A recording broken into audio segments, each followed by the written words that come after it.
Who is the woman, the child, and the dragon in Revelation 12? God revealed the revelation of Jesus Christ to John to show his servants what must soon take place. John was the recipient of this revelation from God. This book is filled with mysteries about things to come.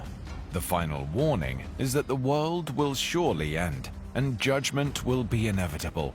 It reveals to us just a sliver of paradise and all the splendors in store for us there.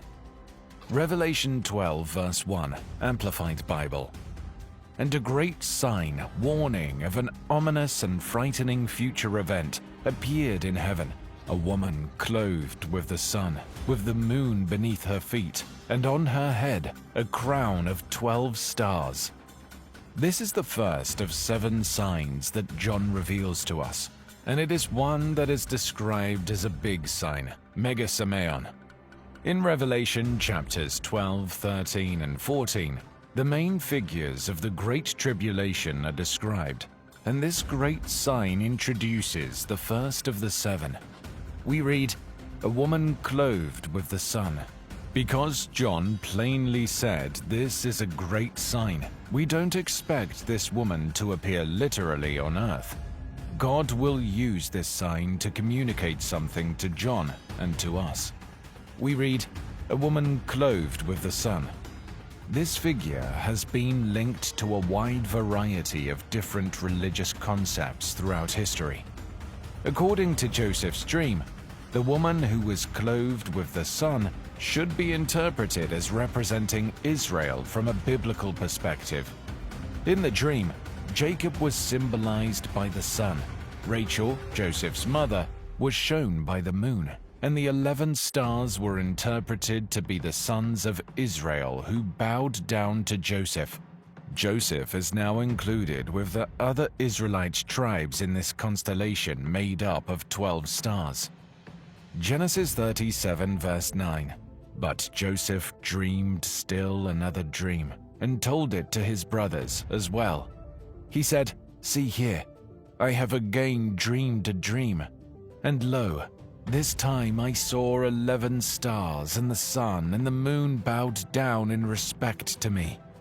In other passages of the Old Testament, Israel, Zion, or Jerusalem are often depicted as a woman. Hosea 2, verses 19 to 20. "And I will betroth you, Israel, to me forever.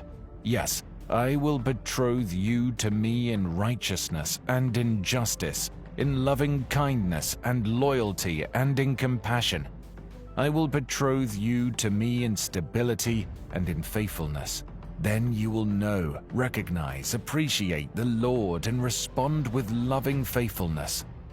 The woman gives birth. Revelation 12 verse 2. "She was with child and she cried out, being in labor and in pain to give birth." We read, "being with child." Later in the video, we will reveal who this child really is. Next, a fearful mighty dragon appears. Revelation 12 verse 3. "Then another sign of warning was seen in heaven. Behold, a great fiery red dragon, Satan, with 7 heads and 10 horns, and on his heads were 7 royal crowns, diadems." We read, "Another sign appeared in heaven." Once again, we are reminded that the creature mentioned in the text is a symbol. It wasn't actually a great fiery red dragon, but rather a representation of the person's nature and character. The description of the dragon symbolically suggests his fierce power and murderous nature, a picture of the fullness of evil in all its hideous strength. In Revelation 12, the next sign is a great red dragon with 7 heads and 10 horns. The 7 heads are adorned with 7 diadems, while the horns symbolize power and the crowns represent authority. The image of the 7 heads and 10 horns is meant to convey a sense of immense power, authority, knowledge, and strength, and is therefore quite terrifying. It is important to note that the term diadems which is a transliteration of the Greek word diadema, appears only in the book of Revelation and not in any other New Testament book. Furthermore, it is a distinct word from the crown Stephanos mentioned in verse 1. The difference between the two terms is that the crown symbolizes a permanent victory, while the diadem represents ruling authority and power. This woman is very different from the other women in Revelation. We see other women in Revelation, for example, Jezebel. Jezebel is associated with a religious system promoting false teaching. Revelation 2 verse 20, Amplified Bible. But I have this charge against you, that you tolerate the woman Jezebel, who calls herself a prophetess, claiming to be inspired, and she teaches and misleads my bondservants so that they commit acts of sexual immorality and eat food sacrificed to idols. We also meet another woman, the great harlot, who is associated with false religion in Revelation 17 verse 2. Revelation 17 verse 2, Amplified Bible. She with whom the kings of the earth have committed acts of morality, and the inhabitants of the earth have become intoxicated with the wine of her immorality. We also meet the bride, who is associated with the church. We read this in Revelation 19, verse 7 to 8. Let us rejoice and shout for joy. Let us give him glory and honor, for the marriage of the Lamb has come at last, and his bride, the redeemed, has prepared herself. She has been permitted to dress in fine linen, dazzling white and clean, for the fine linen signifies the righteous acts of the saints, the ethical conduct, personal integrity, moral courage, and godly character of believers. Now we see the dragon causing more disaster. Revelation 12 verse 4. And his tail swept across the sky, and dragged away a third of the stars of heaven, and flung them to the earth. And the dragon stood in front of the woman who was about to give birth, so that when she gave birth, he might devour her child. Verse 9 of the chapter explicitly identifies the dragon as the ancient serpent, who is commonly referred to as the devil and Satan. He is known to deceive the entire world. Verse 4 further reveals that Satan is waiting for the birth of Christ with the intention to destroy him. God never created an evil being. Instead, he created angels, principalities, and powers who were capable of experiencing immense joy and achieving great distinctions in his glorious domain. However, they were also given free will, which was implicit in the creation of moral beings. As a result, they could exercise this free will to either their eternal benefit or their destruction. Some have remained steadfast in their allegiance to God, such as Michael and his angels, but others have rebelled against the rule of heaven and have become unrelenting enemies of God and his kingdom. We read, a male child who was to rule all nations with a rod of iron. This clearly refers to Jesus Christ, the Messiah, who rules the world with an iron rod. Revelation 19 verse 15. From his mouth comes a sharp sword, his word, with which he may strike down the nations, and he will rule them with a rod of iron, and he will tread the winepress of the fierce wrath of God, the Almighty, in judgment of the rebellious world. The endeavor to devour her child was initially fulfilled by Herod's attempt to kill Jesus as a child. It was also fulfilled during the entirety of Jesus' life, when Satan attacked him. Matthew 2 verse 16 to 18, Amplified Bible. Then Herod, when he realized that he had been tricked by the Magi, was extremely angry, and he sent soldiers and put to death all the male children in Bethlehem and in all that area who were 2 years old and under, according to the date which he had learned from the Magi. Then what had been spoken throughout Jeremiah the prophet was fulfilled. A voice was heard in Ramah, weeping and great mourning, Rachel weeping for her children. She refused to be comforted, because they were no more. The child. Jesus' ministry is described by its earthly beginning and end. She bore a male child who was to rule all nations with a rod of iron, and her child was caught up to God and his throne. It is clear that the figure depicted in the passage is Jesus. Therefore, the woman mentioned in Revelation 12 verse 1 cannot symbolize the church, as Jesus is the one who gives birth to the church, not the other way around.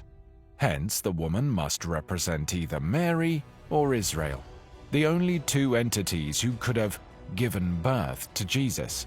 Further analysis in Revelation 12 reveals that this woman is indeed Israel and not Mary.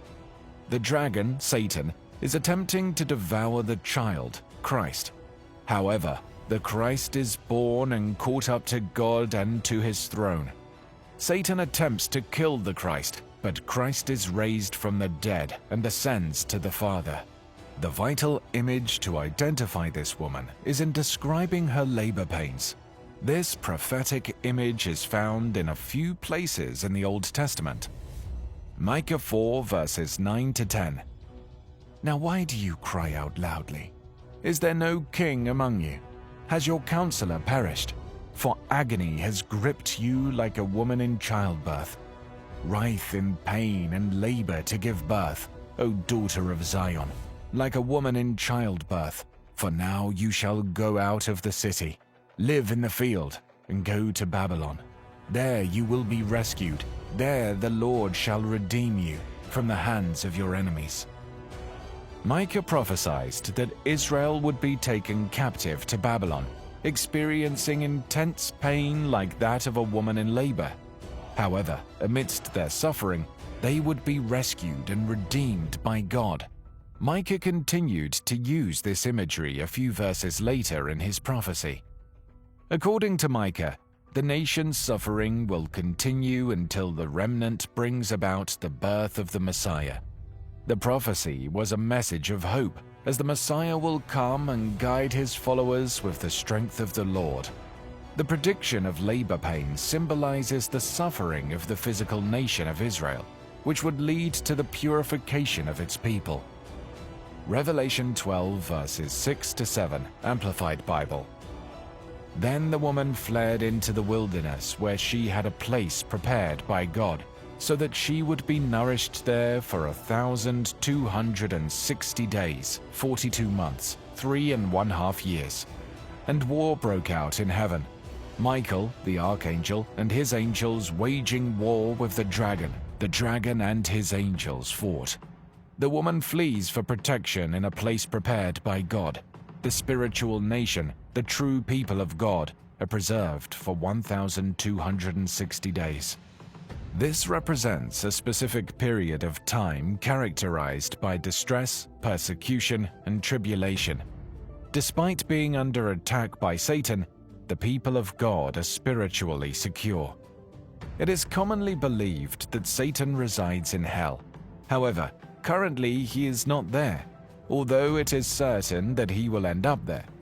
The popular image of Satan as a red figure with horns, tail, and a pitchfork is a far cry from the biblical portrayal. Surprisingly, Satan can even enter heaven as per Job 1. He may visit the presence of God. A battle occurred in heaven, where Michael and his angels fought against the dragon and his angels. The dragon was defeated and cast down to earth along with his angels.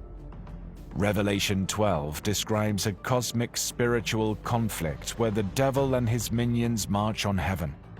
Despite their efforts, the dragon was not successful in his fight. The archangel Michael served as God's champion and was the commanding general of God's forces. This is revealed in Revelation 12 verse 9. Daniel 12 verse 1. Now at that end time Michael, the great angelic prince who stands guard over the children of your people, will arise. And there will be a time of distress such as never occurred since there was a nation until that time. But at that time your people, Everyone who is found written in the book of life will be rescued. Michael and his angels succeed in throwing Satan and his people from heaven to earth. The main way Satan attacks the people of God is blasphemy. He is the accuser of our brethren. Revelation 12 verse 10. Then I heard a loud voice in heaven saying, "Now the salvation and the power and the kingdom, dominion, reign of our God and the authority of his Christ have come. For the accuser of our believing brothers and sisters has been thrown down at last. He who accuses them and keeps bringing charges of sinful behavior against them before our God day and night. Satan will lose the conflict." Revelation 12 verse 9. And the great dragon was thrown down, the age-old serpent who is called the devil and Satan, he who continually deceives and seduces the entire inhabited world. He was thrown down to the earth, and his angels were thrown down with him.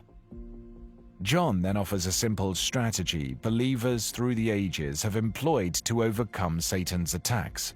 A threefold plan against the devil's assaults: covering, confession, and courage.